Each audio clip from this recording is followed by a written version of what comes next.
malam hari ini. Nah, salah Ya, satunya kita mau bahas soal konsep saham sebagai salah satu instrumen investasi. Kamu ya. bilang ini Ah, tuh bukan alat cepet kaya, tapi kamu sendiri dalam sharing kan sering tuh nunjukin hmm, pertumbuhan aset kamu di saham. Nah, jadi maksudnya hmm. ini seperti apa sih? Boleh dikupas lagi nggak? Ya, jadi sebenarnya kita harus paham dulu akan konsep investasi ya. Investasi itu sebenarnya konsepnya simple. Investasi adalah menunda kesenangan jangka pendek untuk kesenangan jangka panjang. Itu konsep investasi. Jadi kalau teman-teman belajar, itu investasi leher ke atas, investasi ilmu. Kalau teman-teman punya bisnis, kalian dapat untung, nggak langsung dihabisin duitnya, kalian masukin lagi dalam bisnis, itu namanya investasi juga. Nah, investasi ini, kebanyakan orang tuh melihat investasi sebagai moonshot. Jadi kayak investasi itu pengennya tuh langsung cepet kaya, pengennya tuh langsung punya uang miliaran kayak gitu ya. Duit misalkan 10 juta jadi 10 miliar kayak gitu. Nah, tapi sebenarnya investasi itu sahabatnya adalah waktu. Jadi semakin panjang time frame-nya, semakin panjang waktunya, justru hasil dari investasi itu bakal lebih berasa. Nah, karena teman utama investasi adalah waktu, kita tuh harus lebih berfokus kepada compounding efeknya. Gara-gara di investasi kita sama-sama tahu bahwa high risk, high return. Tapi teman-teman semua, banyak juga investasi yang high risk dan no return. Nah, gara-gara Bener. banyak investasi high risk dan no return, contohnya robot trading kayak gitu ya. Nggak ada apa namanya, nggak ada returnnya. Udah pasti udah tahu itu Ponzi, udah tahu itu pasti ketipu. Jadi selain kita ngerti bahwa investasi adalah high risk high return, kita juga harus belajar punya komunitas itu untuk minimize resiko daripada investasi itu. Nah, kalau teman-teman tahu, investasi itu sebenarnya bukan cuma di saham. Ada deposito, obligasi, reksadana, peer-to-peer lending, saham, kripto, dan lain-lain. Masing-masing investasi yang gue sebutin barusan, itu tuh punya tiernya. Jadi punya tingkat bahaya risiko yang berbeda-beda. Obligasi sama saham, lebih aman mana? Of course, lebih aman obligasi. Gara-gara Mm-mm. salah satu resiko obligasi itu kan sebenarnya default ya, atau gagal bayar. Mm-mm. Dan Mm. ngedefaultin either itu perusahaan swasta, apalagi negara itu mustahil karena dijamin undang-undang, jauh lebih susah Mm-mm. daripada ketika kita ngalamin capital loss di saham. Atau mungkin Mm-mm. sahamnya di listing, kayak gitu ya. Jadi Iya. kayak kita tuh harus belajar, bukan cuma saham sebenarnya, kalau investasi itu banyak banget yang ada di Indonesia. Nah, kebanyakan orang tuh ngeliat saham tuh pengennya dapat 1000% per tahun. Padahal dapat 20-30% aja udah syukur, puji Tuhan kayak gitu ya. Kita bisa Mm-mm. consistently compounding 20% ke atas itu udah syukur banget. Gara-gara benchmark kita kalau dalam investing, kita punya satu kata namanya risk free rate. Jadi benchmark kita adalah at least kita nggak kalah dari inflasi, at least return kita di atas GDP Indonesia, di mana 10 tahun terakhir GDP kita itu 5,2% ke atas. At least ya kalau kita taruh duit di bank BCA, kita taruh di deposito kayak gitu ya. Investasi kita di tempat lain tuh lebih tinggi dari deposito. That's why kalau kita pengen invest ke dalam sebuah perusahaan yang ngasih kita dividen, kita berusaha untuk cari perusahaan selain valuasinya murah, tapi kalau kita pengen invest for the long term, kita juga pengen dapetin saham dengan dividen di atas deposito. Kayak gitu. Jadi jauh lebih sebenarnya gini, investasi itu mirip kayak naik mobil, teman-teman. Kalau kalian ngebut nih dengan kecepatan 200 km per jam naik mobil, kemungkinan kecelakaan lebih besar nggak? Walaupun kalau kita nyetir lambat pun ada gitu kemungkinan kecelakaan. Cuma kalau kita Mm-mm. pengen buru-buru, kita pengen oke, kita mau invest di saham-saham nggak jelas kayak gitu ya, saham-saham yang dia udah naik 500% nih, siapa tahu besok bisa naik 500% lagi kayak gitu. Nah, kalau kayak gitu tuh udah ibaratkan kita belum belajar nyetir mobil, kita udah ngebut, tapi ya kalau kita belum belajar nyetir mobil dan kita udah ngebut, siap-siap aja tabrakan. Makanya itulah kenapa saham, investasi apapun lah, itu bukan alat cepat kaya, tapi alat untuk menambahkan kekayaan secara pasti. Gara-gara aku sekarang kalau ditanya apakah full di saham, jawabannya full ini tuh konteksnya apa? Gara-gara kalau aku mantau market, iya aku mantau market, tapi apakah aku punya bisnis? Aku punya bisnis juga. Jadi jangan sampai kita cuma berfokus di satu hal aja kayak gitu. Oke, ini nanti di save IG Live-nya ya teman-teman. Jadi Ya. kalau yang tadi bilang kecepatan, pelan-pelan dikit ngomongnya, tapi iya pada request pelanan dikit ngomongnya Oh, oke oke. katanya David. Iya iya Oke iya. oke Iya. oke. Sip sip Ini sip. soalnya kita rundownnya cukup padat ya. Jadi selain topik-topik yang pengen kita bahas juga pengennya sih bisa ngambil pertanyaan juga dari teman-teman Ya. semuanya ya. Nanti bisa didengerin ulang ya teman-teman. Hmm. Tadi kamu bilang bukan alat cepat kaya kayak gitu di Ya. saham, tapi sebenarnya kita manfaatin compounding effect-nya. Nah, kalau menurut kamu sendiri, kenapa sih kayak banyak sesat pikir di dunia perinvestasian di Indonesia, kayak gampang banget orang ketipu investasi bodong, kayak titip-titip dana, kemudian kayak lebih percaya orang yang kelolain, kenapa sih kayak gitu, tapi juga nggak mau yang returnnya tuh kayak reksadana. Sebenarnya kan nitip dana yang resmi kan di reksadana kan, tapi nggak mau juga gitu, tapi pengennya yang gimana sih, gara-gara maksudnya cobalah, soalnya saya tuh dapat beberapa DM juga dari teman-teman yang misalnya investasi ikut DNA Pro akhirnya hilang uangnya, Ya. kemudian sekarang ikut kripto-kriptoan yang katanya bahkan untuk tradingnya harus pakai VPN, dan apakah tercatat di Bapepti juga I'm not sure gitu, karena makanya sayang gitu loh, uang dicari-cari susah kan, tahu-tahu hilang kayak gitu loh. Hmm. Ya. Jadi sebenarnya ini salah satu penyebab utamanya Ci ya. Gara-gara tanpa bisa kita pungkiri, masyarakat Indonesia tuh masih generasi instan. Dimana apa-apa tuh pengennya cepet. Pengen cepet kaya, nggak butuh kerja, nggak ada resiko, tinggal titip duit di orang, kita tinggal ngaso-ngaso gitu ya. Tiba-tiba kaya gitu. Itu kan nikmat banget. Apalagi kalau kita ngelihat orang-orang yang investasi bodong kayak gitu ya, orang-orang yang ngepromosin investasi bodong, kalau kita lihat itu wah luar biasa, beli Ferrari, rumahnya gede, bersedekah, ikutin lelang dan lain sebagainya.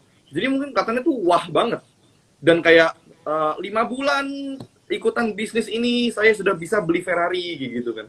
Itu kan instan.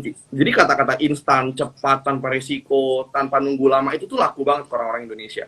Padahal sebenarnya intinya tuh bukan gara-gara kita nggak ngerti, Ci. Tapi orang tuh ngerti kalau mau investasi aman tuh ya di reksadana, di saham, di obligasi. Kita nyampur-nyampurin komposisi portofolio investasi kita. Cuma gara-gara emosi mereka itu adalah emosi yang pengen instan apa-apa. Jadi mereka tuh nutup mata akan resiko, yang mereka lihat itu cuma rewardnya.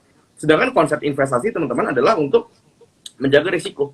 Kalau kita udah bisa ngejaga risiko, kita udah tahu nih kira-kira risknya berapa, downside atau potensi penurunan itu berapa maksimal. Kita ketika udah preparing dan udah mempersiapkan hal terburuk, sisanya itu kita tinggal expecting something untuk jadi lebih baik kayak gitu kan. Kita expecting dapat return berapa kayak gitu. Jadi itu mindset serba instan harus dihilangin dulu sih. Oke, hilangin mindset serba instan ya. Dan menurut kamu seberapa penting pengetahuan soal at least basic macroeconomy untuk ngerti kausalitas ya, hubungan sebab akibat apa yang terjadi saat The Fed naikin suku bunga acuan, kemudian pengetatan moneter dan segala macam kayak gitu. Ya, menurutku sebenarnya penting banget untuk kita tahu big picture-nya. Gara-gara ini aku coba jelasin pakai bahasa yang simple ya. Ada konsep ekonomi namanya asset allocation clock, teman-teman. Jadi asset allocation clock tuh ibaratkan jam dinding gitu ya, kan muter ya. Nah, dua konsep yang teman-teman harus paham itu, yang pertama growth, which is kita ngomongin GDP growth, kita ngomongin ekonomi bergairah atau enggak. Yang kedua kita ngomongin inflasi. Kalau kita ngomongin inflasi, ini erat hubungannya dengan suku bunga. Nah, karena ada asset allocation clock, teman-teman semua, kenapa penting untuk kita ngerti? Gara-gara kita nggak bisa selamanya taruh uang di saham doang. Ketika menjelang krisis, saham anjlok 60%. Kalau teman-teman udah invest di saham dari 2019 masuk ke 2020, kita sama-sama lihat dari Maret, IHSG 6.400 terjun sampai 3.900. Tapi teman-teman, kalau kita punya big picture-nya, kita tahu nih kira-kira ketika krisis terjadi, oh, orang pindahin uang dari aset agresif kemana? Ke aset safe haven. Which is ada gold, lalu ada Swiss franc, ada Japanese yen, kayak gitu ya. Ada RDPU. RDPU juga termasuk aset safe haven. Gara-gara RDPU itu sebenarnya produknya adalah obligasi yang nature date-nya itu di bawah 1 tahun atau deposito. Jadi aman lah ibaratkan. Nah, jadi konsepnya adalah ketika misalkan ekonomi lagi panas-panasnya teman-teman semua, lalu tiba-tiba hancur gitu ya, itu pasti orang pindah duit dari aset agresif ke aset safe haven. Antara mereka taruh ke RDPU atau mereka beli gold. Nah, tapi kan kita nggak selamanya krisis sih ya. Apalagi bank sentral tuh kalau terjadi krisis, bank sentral tuh bisa melakukan berbagai cara untuk menyelamatkan ekonomi. Salah satunya turunin suku bunga. Nah, kenapa kita harus tahu dampak naik suku bunga, turun suku bunga? Karena ini berdampak ke semua aset, dan karena ini berdampak ke semua aset, ingat teman-teman, harga aset bisa naik atau turun karena apa? Supply and demand kan. Ada permintaan dan ada barangnya kayak gitu. Nah, ketika terjadi krisis, kalau semua duit ke gold, ya harga gold naik. Tapi kan krisis nggak selamanya. Ketika kita udah mulai recovery, teman-teman semua, dari gold jualan, masukin ke bonds, obligasi. Dari obligasi, growth-nya mulai ada, recovery sudah mulai muncul, inflasi masih rendah, pindah lagi ke saham. Di saham pun ada cycle-nya, Ci. Jadi bukan cuma ekonomi, di saham pun ada cycle-nya kayak gitu. Misalkan start dari banking dulu. Banking biasa nge-lead indeks kita. Gara-gara kalau di IHSG, bobot masing-masing saham tuh punya bobot tersendiri ke IHSG. Kita sebut beta. Nah, biasanya for big banks itu BCA, Mandiri, BNI, BRI itu punya beta salah satu yang beberapa terbesar ke IHSG. Jadi kalau top 6 IHSG kita bisa sebut big banks, Telkom, Astra, and then Unilever, Setbatru. Jadi itu yang betanya tinggi ke IHSG. Nah, ketika misalkan kita sama-sama ngeliat ya di 2021 The Fed itu belum naikin suku bunga. Tapi ekonomi mulai naik. Apa yang bergerak? Saham apa? Teknologi. Kenapa saham teknologi? Gara-gara emang rumusnya begitu. Ketika growth ekonomi sudah muncul, tapi inflation ini masih di bawah, orang-orang tuh lebih tertarik sama masa depan daripada masa sekarang. That's why hampir semua saham tech kita beli apa? Friend, naik. Beli apa? Mari, naik. Beli apa lagi? Wah, MTech, naik. Kayak gitu. Jadi emang dulu saham tech jadi juaranya. Tapi balik lagi teman-teman. Ketika kita ngerti big picture, kita tahu bahwa saham tech nggak mungkin rally selamanya. Bukan berarti ketika stock rally fundamentalnya jelek. Enggak. Masalahnya adalah ketika kita ngelihat market dalam short term, itu digerakkan oleh likuiditas, teman-teman. Itu digerakkan oleh uang yang berputar. Tapi dalam jangka waktu panjang, kita sama-sama tahu kalau market digerakkan oleh performance. Kayak gitu ya. Nih masih pada ngikutin nggak? Misalnya Masih pada ngikutin. Lagi berusaha buat menyederhanakan nih. Lagi coba buat menyederhanakan. Boleh komen dong, teman-teman. Kita jangan salah fokus ya, jangan ngomongin tetangga yang sono ya kan. Aku no Kita comment, mau ngomongin, iya jangan ya. Kita mau ngomongin materi aja ya. Soalnya ini penting big picture ini biar kita bisa taruh aset kita sesuai dengan yang mana lebih menguntungkan berdasarkan sisi waktu dan makroekonomi kayak gitu. Betul. Jadi kita bisa uangnya bekerja lebih keras begitu ya. Oke, lanjut David. Oke, lanjut ya. Oke. Nah, itu kan tadi kita ngomongin soal growth mulai ada, tapi inflasi masih rendah nih, Ci. Tapi itu masanya udah lewat lagi, teman-teman semua. Sekarang masanya apa? Kita ngedengar era of inflation. Kita ngedengar, oh Amerika inflasi tinggi. Lalu, suku bunga dinaikin tertinggi sepanjang 22 tahun terakhir. Lalu Amerika ngelakuin namanya tapering. Nah, kok tapering itu apa? Tapering itu simpelnya mereka berhenti cetak duit, teman-teman. Jadi kalau Amerika itu mau nyelamatin ekonomi, ya kita sebut the Fed lah ya, itu central banknya Amerika, mereka bisa ngelakuin 3 cara.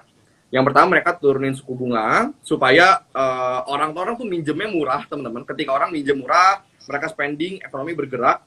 Kalau masih nggak cukup, berarti kita harus naikin likuiditas, kita harus naikin jumlah uang beredarnya supaya ekonomi bisa lebih cepat nih. Jadi mereka ngelakuin yang namanya QE, quantitative easing. Nah, bahasa simpelnya cetak duit lah ya. Jadi mereka ngelakuin cetak duit unlimited supaya market dibanjiri oleh likuiditas. Dan yang ketiga, teman-teman, ketika the Fed nih, gue misalkan Bank Sentral Amerika ya, gue cetak duit. Kan gue udah punya uang nih, terus uangnya dikemanain? Kerjasama sama government. Kita beliin government bonds mereka, jadi obligasi pemerintah kita beliin.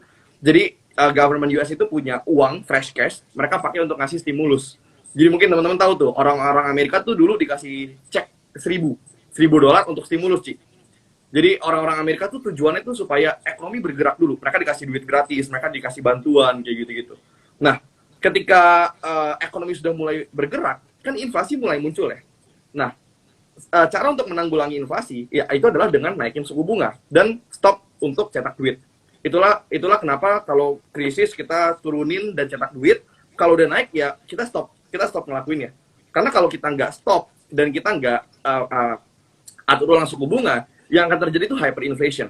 Mungkin 98 kita udah ngerasain di Indonesia ya, ada hyperinflation gila-gilaan. Dulu barang 1.000 jadi 12.000, itu kan hyperinflation, naiknya udah nggak karuan. Nah, itu yang lagi dicoba untuk dilakuin oleh Federal Reserve atau Central Banknya US. That's why ketika ekonomi sudah bergerak, inflasi mulai tumbuh, orang-orang tuh nggak fokus lagi ke masa depan, tapi mereka fokus lagi ke masa sekarang. That's why saham-saham kayak komoditis yang tadinya dihina-hina waktu zaman teknologi, komoditis naik. Bisa jadi nih teman-teman nih, saham-saham yang lagi kalian hina sekarang, tahun depan naik. Kita nggak tahu ya, misalkan, kan Indonesia tuh negara berbasis komoditas, Cik. di mana salah satu Mm-mm. penyerap ketenaga kerjaan terbesar itu di sektor komoditas. Misalkan komoditas kita kan ada CPO, ada coal, batu bara gitu ya. Misalkan semua orang tuh sudah punya uang di coal, di CPO, mereka kan butuh spending. Mereka nyicil motor, kira-kira ada nggak perusahaan yang IPO, cicilan, yang nyediain cicilan? Mereka beli rumah, kira-kira kalau kita lihat project-project itu pada beres di tahun berapa? Kita bisa anticipate juga tuh, misalkan, oh banyak project selesai itu perusahaan properti, misalkan LKQ2 tahun depan bakal bagus, ya udah kita beli dari Q1. Jadi sebelum market itu pada masuk, kita udah antisipasi duluan, kita udah invest duluan ke situ. Jadi kayak gitu sih. Semoga nggak terlalu pusing ya. Gue lagi coba menyederhanakan.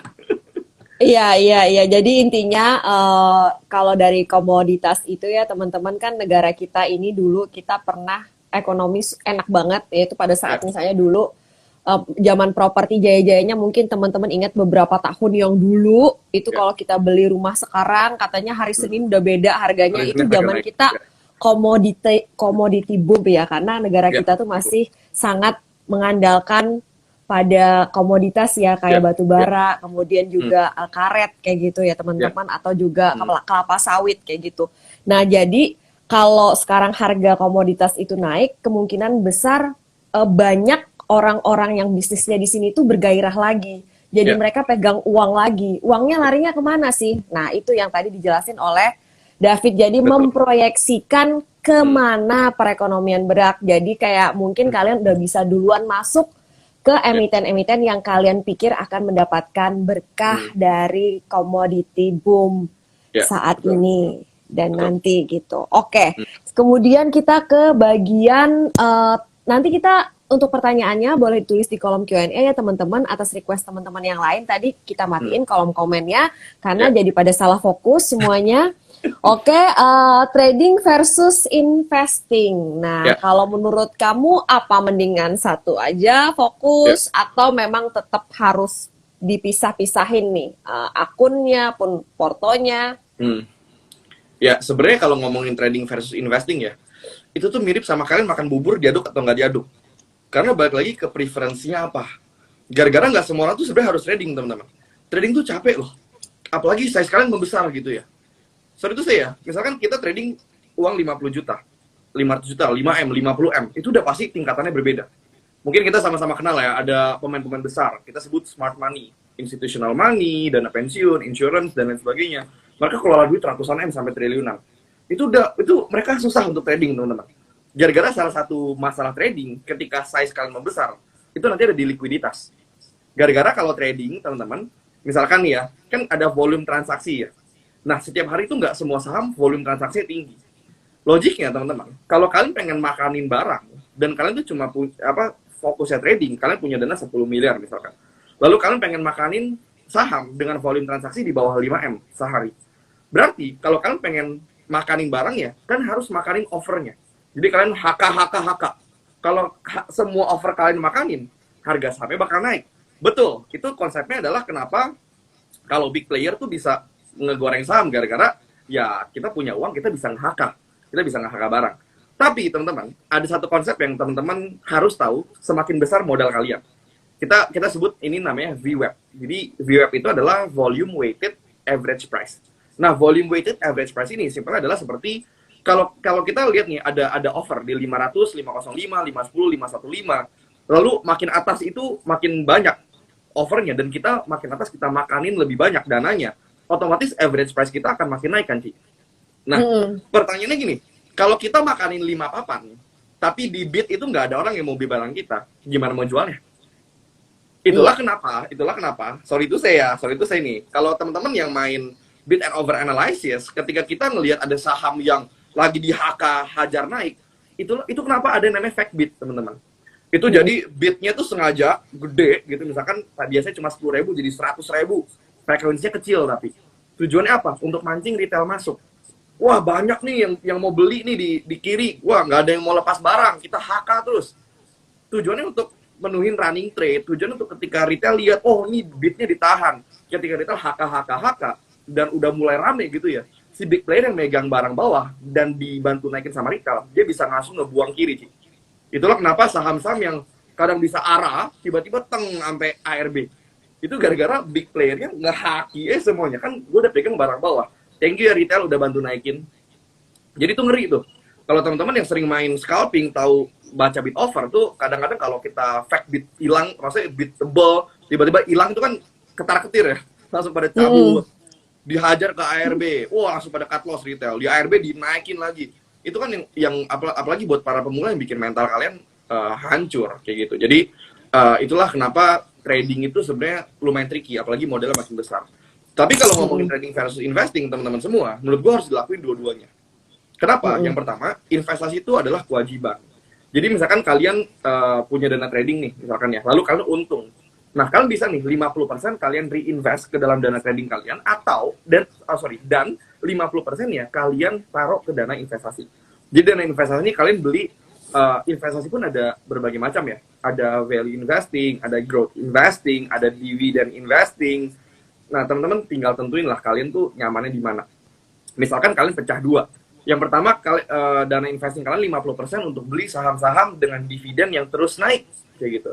Lalu 50% lagi teman-teman beli saham-saham yang murah gitu ya. Beli value investing style. Kita nunggu dia balik ke nilai wajarnya kayak gitu. Ya itu nggak masalah. Tapi yang pasti mau kalian trading seberapa lama pun, kalian tetap harus masukin uangnya ke dana investasi. Kayak gitu sih.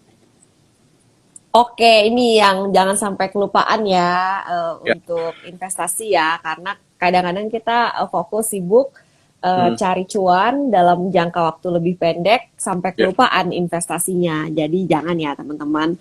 Kemudian untuk manage porto nih dan juga manage emosi sih ini yang lebih penting lagi kan. Hmm. Hmm.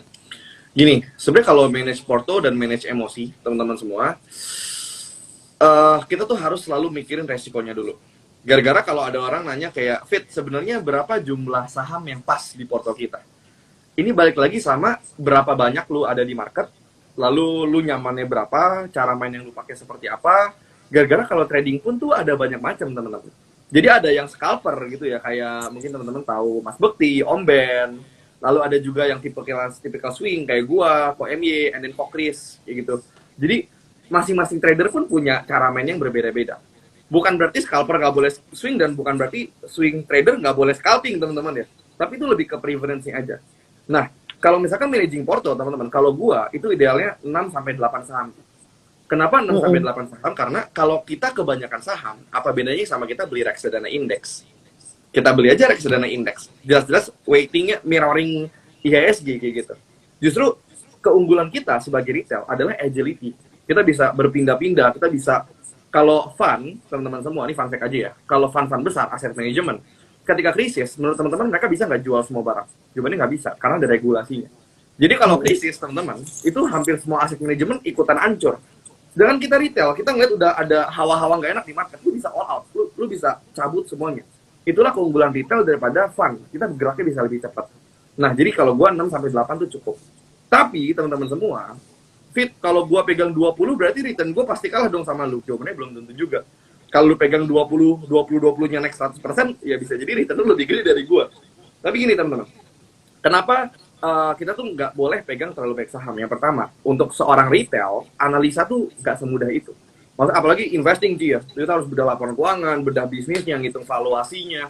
Wah, due diligence-nya panjang. Jadi kalau lu analisa 20 saham, keburu tua di jalan, kayak gitu ibaratnya. Nah, tapi teman-teman semua, ada pro and cons-nya, ada pro dan kontranya. Kalau kita pegang sedikit saham, itu teknik namanya konsentrasi.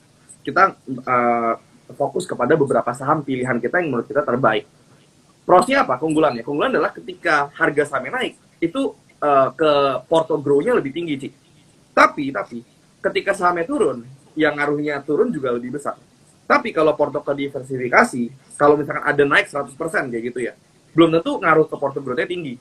Tapi probabilitas kita nemu saham yang benar, nemu saham yang terbang 100%, 200%, itu udah pasti jauh lebih besar daripada ketika kita berkonsentrasi cuma megang saham yang sedikit. Itu ngomongin managing portfolio. Nah, kalau ngomongin managing emosi, teman-teman semua, gue ada di saham selama 6 tahun kurang lebih. Gue udah pernah ngelewatin fase dari awal sampai sekarang. Dan sebenarnya kalau emosi itu paling susah adalah kita gara-gara fokus ngeliat nominal. Gara-gara walaupun saham itu kita bermain percentage, kita bermain persen, teman-teman ya. Oh, cut loss 3%, kayak gitu kan. Oh, cut loss 4%. Ya kalau ngomongin persen tuh kedengarannya gampang. Cuma kalau kita udah ngomongin nominal, semakin besar modal kalian bisa nggak nahan kehilangan duit segitu. Contoh, misalkan porto kalian 1M, 1 miliar. Tiba-tiba kalian ketemu saham yang salah. Misalkan kalian harus cut loss 7%.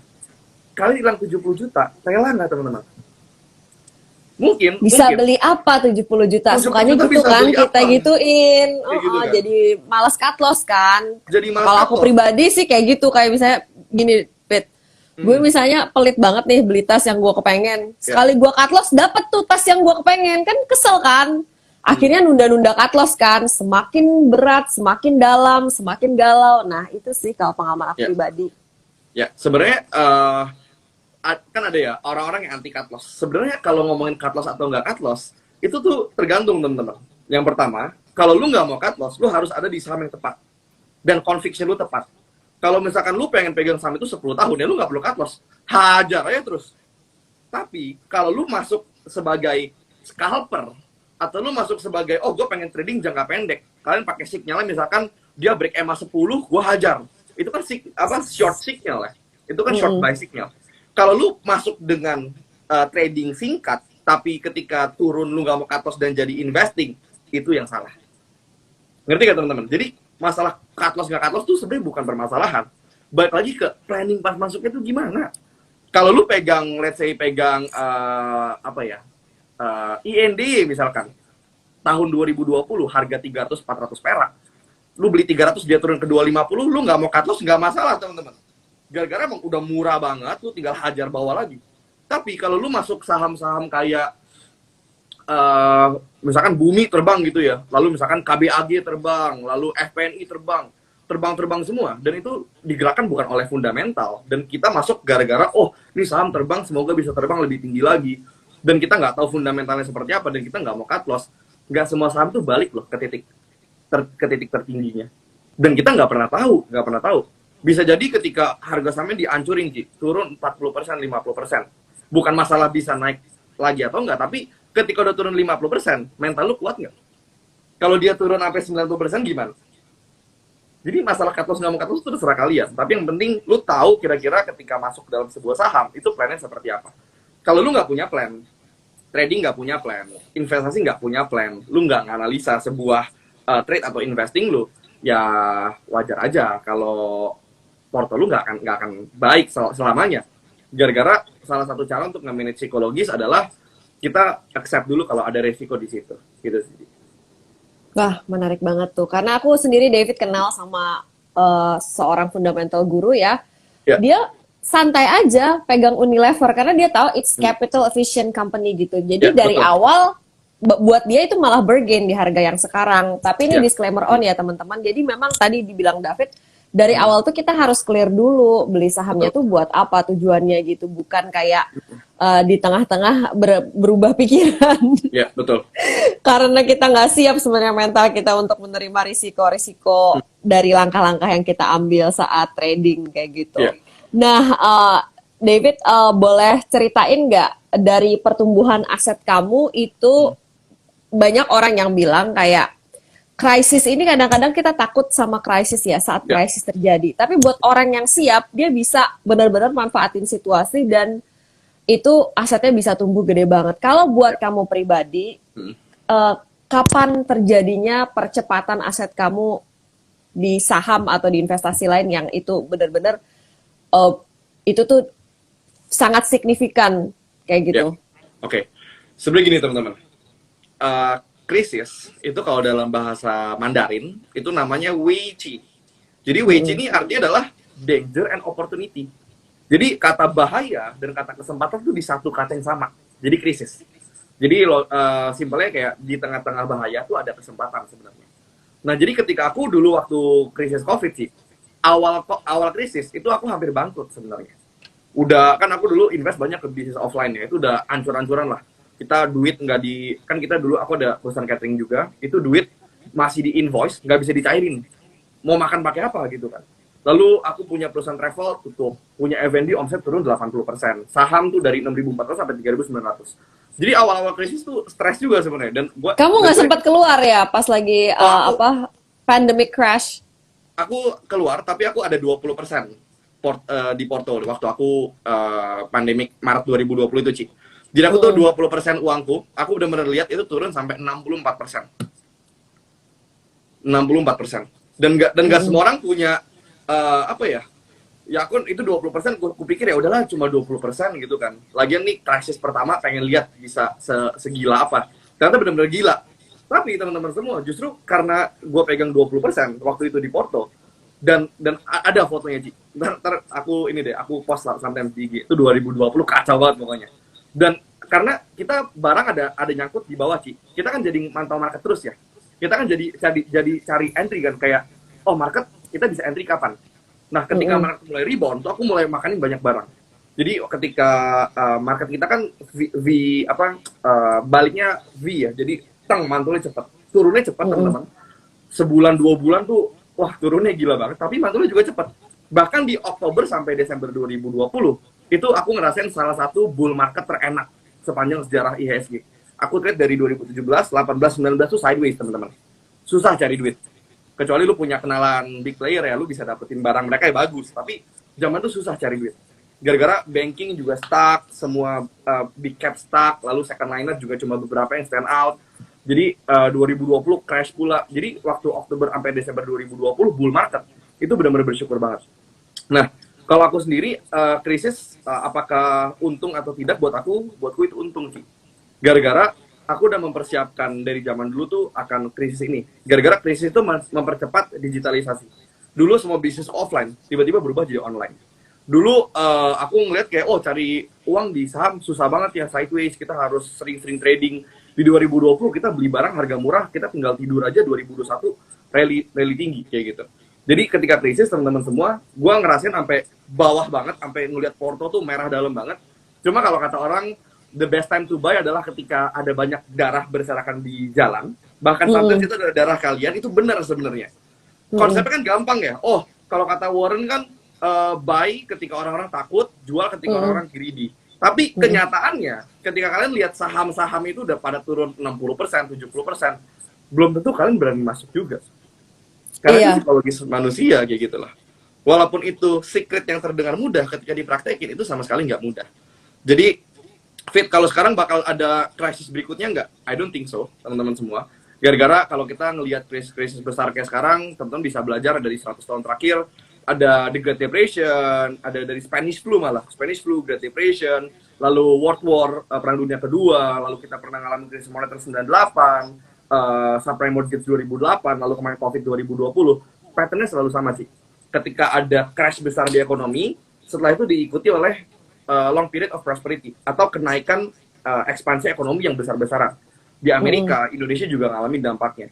Kalau teman-teman nggak percaya, cek aja IHSG ketika rebound di 2009 sampai 2018. Kejauhan deh, 2009 sampai 2014, teman-teman cek aja kenaikannya berapa ratus persen. Dan maka dari itu aku juga kayak history always repeat itself, teman-teman semua. Dan I don't think akan ada krisis yang sebesar kemarin lagi dalam jangka waktu dekat. Kecuali tiba-tiba alien datang atau ada meteor, kita nggak tahu sih ya. Koreksi mungkin kali ya, tapi mungkin tidak akan sebesar yang kemarin ya, mungkin. Betul. Ya. Koreksi nggak sangat crash mungkin. Gitu ya. Tapi kan kalau orang-orang yang masih baru-baru gitu ya, belum pernah ngerasain crash yang gila banget, turun 5%, IHSG udah dibilang crash sih. Padahal 5% belum crash, 5% itu masih koreksi hitungannya. Koreksi sehat malah bisa dibilang. Kecuali udah turun 20%, 30%. Nah, itu boleh lah, teman-teman bilang crash. Gue juga udah cabut, udah kabur gue. Iya. Gitu, kamu sendiri kayak saat ini posisi nyiapin dry powder nggak untuk kayak siap-siap? Kalau sekarang sih kita lihat kan memang the Fed kayak komunikasinya cukup baik ke market, kayak they give what the market expect, kayak misalnya naikin 50 basis point sesuai ekspektasi pelaku pasar, karena itu malahan rebound market kan di Amerika Serikat kayak gitu. Tapi kalau kamu pribadi nih ada siap-siap uang kayak gitu nggak? Uang untuk just in case koreksi terjadi, dan berapa persen kayak dari dana kamu? Aku selalu pegang uang itu bahkan di market, kecuali marketnya benar-benar bullish ya. Kalau di market sideways aku selalu pegang. Karena kalau teman-teman sadar, kita kan harus ngelihat technical ya indeks juga ya. Technical index kalau teman-teman lihat itu kita lagi sideways teman-teman di 7.300-an sampai 7150 ke atas ya, 7150 sampai 7.300. Itu kan titik sideways kita. Nah, sideways itu simpelnya kayak trennya belum kelihatan. Of course, major trend kita uptrend karena kita baru break all time high kan, berapa lama kita break terus, jadi kita emang masih uptrend. Lalu inflow daripada asing itu juga masuk, itu ada pengaruhnya sama MSCI teman-teman. Jadi bobot MSCI kita dinaikin, otomatis banyak fund-fund luar tuh harus ngejar ngambilin barang. That's why banyak masuknya ke big banks, ASI, Telkom, dan itu lumayan rutin. Lalu apa namanya? Ketika orang-orang asing itu masuk ke kita, tapi gini teman-teman, asing itu masuk ke dalam sebuah saham, itu mereka fokusnya jangka panjang. Jadi mereka tuh bukan kayak kita yang beli di support, jual di resist, beli support, jual di resist. Enggak. Itu retail, cara main retail. Kita beli support, jual resist, beli support, jual resist. Asing tuh jarang ranging. Jadi asing tuh kalau misalkan mau beli barang, ya udah mereka hold for the long term. Dan kalau mereka udah masuk barang besar, susah untuk mereka langsung cabut semuanya. Kecuali ada something big yang terjadi di ekonomi dunia kayak gitu ya. Jadi kalau aku tetap pegang itu 20%, Ci. Jadi ibaratkan cash jaga-jaga lah ya, itu selalu pegang 20%. Cuma kalau misalkan market emang lagi bullish banget dan momentum lagi ada di mana-mana, itu aku cenderung kadang nggak megang cash malah. Tergantung sih, kalau investing tuh tetap harus pegang. Tapi kalau misalkan trading, ya ngikutin market lah. Kalau bisa jadi besok tiba-tiba 50% cashnya kan. Gara-gara trading kan kita unpredictable kan, bisa kapan aja kita cabut, keluar masuk. Tapi kalau invest, kalau ditanya saham apa yang masih murah, susah jawabnya, Ci. Gara-gara zaman sekarang susah cari saham yang masih murah. Nah, kita kan banyak kayak nahan-nahan gitu kan, misalnya pengen nambah nih di porto investasi, tapi kok kayaknya naik terus, nunda terus, akhirnya makin mahal gitu loh, kayak ya mungkin ada juga nggak teman-teman yang ngerasa kayak gitu sekarang. Aku buka kolom komennya ya. Sebenarnya kalau trading teman-teman itu jangan takut kejar barang. Kalau trading itu jangan takut, maksud gini. Kalau barang-barang mahal, apakah berarti mereka turun? Jawabannya enggak juga. Gara-gara inget ya, market dalam jangka waktu pendek itu digerakkan oleh likuiditas. Tapi dalam jangka waktu panjang, of course kita harus ngeliat fundamentalnya. Kalau misalkan market lagi bullish, Cik. Misalkan sekarang yang lagi bullish ada komoditis. Lalu kita malah masuknya ke saham-saham yang trennya masih downtrend berat. Itu kan sayang banget ya. Kita ngelewatin bull trend di komoditis dan kita misalkan malah masuk ke consumer kayak gitu. Tapi kalau investing, teman-teman semua, ini harus teman-teman lihat sama pendekatan kalian. Kalian invest, caranya adalah cari saham di bawah nilai intrinsiknya, atau teman-teman beli saham supaya dapat dividen. Contoh ya, aku beli PTBA tahun lalu 2.200, Ci. Sekarang capital gain-ku 67%, dividen yield waktu aku beli itu sekitar 9%. Kalau dividen per share PTBA tahun ini bisa dikasih 300, berarti yieldku tuh udah hampir 20%. Jadi kalau teman-teman beli saham lagi diskon, dan saham itu cenderung ngasih dividen rutin dan dividen setiap tahunnya bertumbuh, teman-teman bisa beli di harga rendah. Ketika harga sahamnya naik, teman-teman yang pertama dapat capital gain atau kenaikan nilai aset, yang kedua dividen yield kalian itu juga bisa naik. Contoh. Ketika krisis ya, misalkan 2020 kalian beli saham PTBA di harga 900 atau 1.000 misalkan. Itu udah enak banget teman-teman. Kita beli PTB di harga 1.000 gitu ya. Lalu misalkan sekarang harganya 3.000. Berarti kita udah capital gain naik 200%-an. Lalu dividen per share-nya atau berapa dividen per lembar saham itu kita dapat 300, kalau kita beli 1.000, yield kita 30%, teman-teman. 20% ke atas lah at least. Itu kan gede banget gitu kan. Jadi itulah sih, tergantung sama kira-kira kita strateginya seperti apa. Dan kalau misalkan teman-teman cari saham yang murah, jangan expect saham itu besok langsung terbang. Kayak contohnya saham murah kayak properti masih murah nggak teman-teman menurut kalian? Kalau kalian cuma ngecek dari historical terserah mau valuation pakai apa, saya pakai PB lah ya.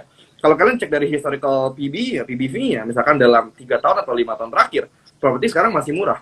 Tapi kondisi bisnis properti sekarang sama 5 tahun yang lalu kan sebenarnya berbeda, teman-teman. Kayak gitu loh. Jadi itu harus diperhatikan juga dari situnya sih. Iya, oke. Ini teman-teman lumayan banyak juga yang nanya di kolom Q&A, kita akan jawab satu-satu. Tapi sebelumnya pas saya sampaikan ada mau IG Live ini juga udah ada yang nanya-nanya dan beberapa menurut saya perlu kita jawab juga nih. Pertanyaannya, masa terberat untuk membangun portofolio dan bisnis apa? Masa gagal. Karena ketika harga saham naik, semua orang dewa saham. Ketika bisnis lagi untung-untungnya, semua orang dewa bisnis. Tiba-tiba semua merasa jago, merasa paling hebat gitu di market ya. Tapi justru teman-teman semua, the real test adalah ketika ada dalam kegagalan ya. Ketika kita cut loss, ketika kita salah ambil investment, bisa nggak untuk recovery? Bukan cuma uang, tapi mental, teman-teman. Mental tuh benar-benar penting loh. Ketika bisnis lagi bagus gitu ya, semua orang semangat bisnis. Ketika bisnis mereka rugi, berapa orang yang masih semangat bisnis? Itu tantangan terberatnya. Itu tantangan terberatnya. Ketika market lagi bullish, di TikTok semua orang influencer. Ketika tiba-tiba market sideways, ketika tiba-tiba market turun, kita harus mencoba berbagai macam cara. Biasa main di banks, tiba-tiba harus masuk tech. Biasa main tech, hancur lebur BBB, hancur lebur semua, hancur lebur. Kita harus pindah ke commodities. After commodities, gini, di saham teman-teman, dalam setiap pesta akan selalu ada masa-masa mabok. Orang ketika masa party selalu ada masa hangover, selalu ada masa cuci piringnya. Kita nggak pernah tahu kapan masa cuci piringnya, teman-teman. Ada dulu KF, Inaf, lalu wah tuh IRA, saham-saham farmasi naik ke atas. Terus Tapi kita mabok konstruksi. Saham-saham dulu, zaman dulu ya. Lalu 2015 tuh dulu konstruksi, 2014 properti juga mulai naik tinggi, lalu kemarin baru aja nih tech naik tinggi. Selalu ada masa cuci piringnya. Kita nggak pernah tahu kapan kita masuk ke masa cuci piring itu, Ci. Kayak gitu, teman-teman. Jadi itu tuh harus disiapin mentalnya. Nah, karena market itu selalu bergerak, teman-teman. Market itu selalu berpindah. Ya, kalau kalian emang tipikal yang active investing, atau teman-teman dulu tipe yang active trading, itu nggak boleh terlalu jatuh cinta sama satu saham atau satu sektor. Misalkan, INDY udah ngasih kalian cuan 100% kayak gitu ya. Ketika trennya habis, ketika momentumnya habis, dan kalian harus pindah sektor, pindah saham, pindahlah. Karena kalau kalian terlalu mencintai satu saham gitu ya, wah bumi naik nih dari gocap ke 150, beli 150, turun lagi sampai gocap gitu kan. Jadi jangan terlalu mencintai satu saham secara berlebihan lah, kayak gitu. Bahkan untuk saham investing juga ya? Karena kalau saham investing itu kan nggak seperti trading yang kita pantau jangka waktu pendek, teman-teman ya. Gara-gara ketika kita pengen ngelakuin sebuah investasi kan kita harus punya namanya investasi tesis investasi kita itu apa. Misalkan Unilever murah apa mahal? Ayo, Unilever murah apa mahal? Oh, gue beli Unilever gara-gara Q1-nya kemarin itu dari recovery. Dibandingkan 3 tahun terakhir, Unilever kan turun, wajar teman-teman. Unilever turun gara-gara EPS-nya juga declining. Lalu biasanya Unilever itu kan capital efficient company, di mana mereka tuh bisa return on equity mereka atau dari modal yang mereka punya tuh percentage-nya tinggi kepada laba bersih mereka. Itulah alasan kenapa mereka bisa ngasih payout ratio atau ngasih dividen yang besar kepada para pemegang saham. Nah, karena Unilever itu dulu diidolakan dan dijustifikasi valuasi yang mahal karena itu sih, earnings quality-nya bagus, ekonomi kemungkinan tinggi, ngasih dividen rutin. Ketika earnings-nya decline, lalu payout ratio-nya decline, investor pada kabur kan. Tapi balik lagi, bisa jadi yesterday's losers, today's winner. Pecundang di masa lalu bisa jadi sekarang jadi pemenangnya. We'll never know. Dulu komoditis dijelek-jelekin zaman tech. Beres tech semua pindah komoditis. Now, we never know, Ci. Bisa jadi sekarang Unilever lagi lu hina-hina. Besok, lu kalau ngina-hina Unilever, lu nggak boleh masuk Unilever. Kayak gitu kan. Tapi, teman-teman semua, ini bukan ajakan membeli. Gara-gara balik lagi, tesisnya apa? Kalau kalian beli Unilever sekarang, dengan kalian harus ngecek nih, kira-kira payout ratio dia tahun ini berapa, EPS dia berapa, lalu dividen per share-nya berapa. Gara-gara kalau kalian beli Unilever, let's say di harga 3.900. Lalu misalkan, sekarang kan kira-kira EPS-nya kan 53 Ci ya, Q1 ya. Kalau Q2, Q3, Q4-nya bagus, misalkan average-nya itu di 50, berarti kan EPS-nya bakal jadi 200. Kalau payout ratio to 50% itu udah lowest ya sih. 50 tuh Unilever masih kecil hitungannya karena biasa 70 sampai 80. 50% berarti DPS-nya 100. Kalau kalian beli di 3.900 lalu dividen per share kalian 100 berarti kalian dapat yield ya 3%-an kayak gitu kan. 3% yield itu menurut kalian bagus atau enggak? Nah, itu kan tesisnya sebenarnya. Nah, terus kapan kita harus cut loss it? Misalkan 2 kuartal ke depan itu lu nggak apa ya? 2 kuartal ke depan lu nggak ngeliat ada pertumbuhan yang signifikan di Unilever. Nah, itu lu harus cabut. Karena tesisnya terbukti salah. Begitu sih. Oke, jadi inget reason why-nya itu kenapa di awal-awal ya. Ya. Kemudian, David, ini pertanyaan, ada anak kuliah nih yang nanya. Dia niatnya kalau udah selesai kuliah, dia mau jadi full-time trader. Nah, kamu punya nasihat nggak atau apa nih, mungkin buat heads up anak-anak kuliahan yang sekarang mikirnya mau jadi full time trader. Oke. Ini aku nggak boleh bias teman-teman ya. Jadi nggak semua orang tuh harus jadi full time trader. Sama kayak nggak semua orang harus jadi pebisnis. Gara-gara lu belum tentu enjoy sama volatilitas market. Ada loh orang yang, ini fun fact teman-teman ya, lu mantau market dari 9 sampai jam 3, belum tentu trading lu lebih bagus daripada lu mantau market cuma waktu buka sama waktu makan siang. Gara-gara ada orang yang lebih nyaman di swing. Ketika dia mantau market 9 to 3, lu lihat running trade, lu FOMO, HK sana sini, ternyata lu malah kemakan FOMO doang, portofolio bakal hancur. Jadi, karena nggak semua orang cocok jadi full time trader, dan nggak semua orang tuh cocok mantau market dari jam 9 sampai jam 3 sore. Apalagi anak kuliahan kayak gitu ya, modalnya belum banyak, lalu experience belum banyak, networknya juga belum ada, lalu skill setnya juga belum ada. Itu lebih baik kalau aku saranin biasa untuk bangun karir dulu. Gara-gara kalian sudah kuliah, kalian tuh harapan orang tua kalian, terserah lah mau kuliah dimanapun, lebih baik bangun karir dulu. Karena nggak tiba-tiba kalian punya modal besar untuk jadi full time trader. Karena jadi full time trader kalian butuh modal, kalian butuh waktu, sama kalian butuh experience. Kalau misalkan kayak Mas Bekti, Om Ben, siapa-siapa yang udah jago-jago ya terserah lah. Modal udah besar, experience sudah ada, lalu udah jago juga, silahkan jadi full time trader. Cuma kalau masih kuliah, modal terbatas, lalu waktu juga terbatas, masih belum ada apa-apa banget, mental juga belum kuat, lebih baik ditunda dulu, teman-teman semua. Jadi jangan langsung FOMO, wah ini orang keren, full time trader dan sebagainya, jangan. Bangun karirnya dulu. Oke, itu sarannya dari David ya. Kita akan Ya. waduh, banyak pertanyaan financial freedom. Baiklah, kita jawab financial freedom yang sesungguhnya ya. Ini bukan financial freedom untuk nyinyirin orang. Apa kunci membangun financial freedom? Oke. Sebenarnya nih kalau masalahnya aku dari kemarin tuh sama sekali aku nggak mau berkomentar, Ci. Gara-gara aku tuh orangnya sebenarnya kurang demen nyinyirin gitu. Cuma kalau emang gini, financial freedom itu konsepnya adalah ketika kalian itu bisa nggak bekerja kecuali kalian mau. Simple. Kalian bisa nggak bekerja kecuali kalian mau. Kalau misalkan gini loh, misalkan ya, dana hidup kalian tuh sebulan 20 juta, teman-teman semua. Kalian punya modal misalkan 5 miliar. Kalian taruh ke dalam reksadana dengan return misalkan ya let's say 7% lah, kita masuknya RDPT Ci ya. 5 miliar, 7%-nya itu berarti sekitar, ya bisa kita bilang 300-an juta, oke? 300 juta kita bagi 12, kan sebulan 20 juta, Ci. Apakah dia sudah financial freedom? Jawabannya adalah, kalau kalian cuma butuh keluar 20 juta seumur hidup, dan kalian punya dana 5M yang kalian taruh di reksadana, di return 7% di RDPT itu, yes, kalian sudah financial freedom. Tapi, teman-teman semua, financial freedom yang sesungguhnya adalah ketika lu bisa menghidupi gaya hidup yang kalian mau dengan hasil investasi. Semua orang bisa financial freedom. Kalau misalkan saya pengeluaran cuma 3 juta, ya hitung aja coba. Kalau taruh duit berapa di reksadana, dapat nggak? Misalkan setahun berapa? 3 kali 12, ya 36. 36 misalkan. Dapat nggak 36 juta? Kalau teman-teman dapat nih, investasi setahun 36 juta, dan kalian tuh butuh cuma 3 juta per bulan, ya udah lu berarti udah financial freedom.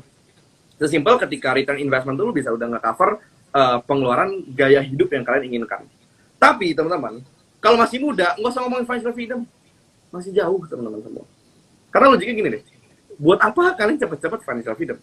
Punya banyak uang emang bakal selamanya hidup mewah? Maksudnya tiap hari hidup mewah, tiap hari makan di restoran sejuta sekali makan? Enggak. Kan punya uang pasti makannya soto, sate taichan, makannya mie goreng. Ya udah gitu loh. Nggak perlu cepet-cepet. Kebanyakan orang tuh pengennya berlomba-lomba, Ci. Wah, gue pengen paling cepat, kayak paling cepat financial freedom, paling cepat blablabla kayak gitu kan. Padahal yang terpenting itu bukan financial freedom, tapi yang terpenting adalah cari ilmu, cari pengalaman. Money itu always come and go. Uang itu datang dan pergi. Bisa jadi nih, hari ini lu diberkati luar biasa sama Tuhan. Lu kasih berkat gede kayak gitu ya. Bukan berarti berkatnya bisa stay selamanya. Kita nggak tahu, Ci, tiba-tiba ada krisis apa, lalu kita tiba-tiba kena musibah apa. Tapi kalau kita punya skill set, kita punya karakter, kita punya pengalaman, kita punya hikmat, kita punya network yang tepat, ya bagus kayak gitu. Ketika uang kita hilang pun kita tetap punya modal untuk balikinnya lagi, kayak gitu sih. Jadi nggak usah lah buru-buru financial freedom. Kalau dari aku sih begitu, Ci. Terserah ya, mau setuju atau mau nggak, terserah. Gitu sih. Oke, iya benar-benar. Jadi kalau kita baca beberapa buku juga kan kayak menjadi punya uang di satu titik itu oke. tapi kemudian mempertahankan itu loh dalam kondisi state wealth itu kan itu yang sebenarnya nggak semua orang bisa kayak gitu. Buktinya ada at one point orang very successful and then di waktu yang lain dia bisa tiba-tiba kayak orang bilang roda berputar. Tapi menurut kamu apa sih di sini kuncinya supaya bisa istilahnya kita punya mindset, skill set yang emang kita tuh attract money dan money-nya tuh betah sama kita gitu loh. Ya, sebenarnya gini teman-teman ya. Kalau ngomongin duit, ngomongin kekayaan, duit sama kekayaan tuh dua hal yang berbeda. Rich is having money, wealth is having time and freedom. Dimana jangan bilang diri lu kaya raya kalau masih belum punya waktu dan kebebasan. Apakah gue sekarang sudah wealthy? Jawabannya belum, teman-teman. Jauh dari kata wealthy. Gue kerja sehari bisa 12 jam kali. Jadi nggak ada waktu kayak gitu loh. Jadi harus kerja kayak gitu kan. Tapi teman-teman, kalau misalkan gue udah umur 50 tahun, sudah punya capital, bisnis sudah mulai ada, valuation bisnis kita udah mulai tinggi, kita punya aset yang besar, kita bisa memutuskan untuk pensiun. Gara-gara kita bisa punya waktu dan kebebasan. Nah, teman-teman semua, kalau ngomongin soal punya uang kayak gitu ya, kalau kalian punya uang, itu fokusnya tetap harus bangun aset dulu. Jadi fokusnya anak muda tuh sebenarnya ketika punya uang nih ya, kalian harus siapin yang penting-penting dulu. Karena kalau anak muda tuh biasa 3 pengeluaran terbesar adalah yang pertama kendaraan atau mobil, yang kedua itu rumah, yang ketiga tuh biaya merit. Ketika udah punya rumah, mobil, dan dana merit, kalian bisa fokus investasi dan bangun aset. Setelah aset kalian membesar, terserah lah, gak ada yang larang untuk lu beli mobil. Gak ada yang larang untuk lu kayak beli jam apa terserah lah mau beli apa. Dan terserah juga mau cara beli dari mana. Lu kalau jago lu kalau jago judi, lu ke Marina Bay Sands, lu dapetin 100.000 SGD setiap bulan, itu kerjaan lu. Boleh nggak teman-teman? Ya terserah. Ada kok yang emang profesinya adalah professional gambler. Kalau kalian jagonya di properti, ya bisnis properti.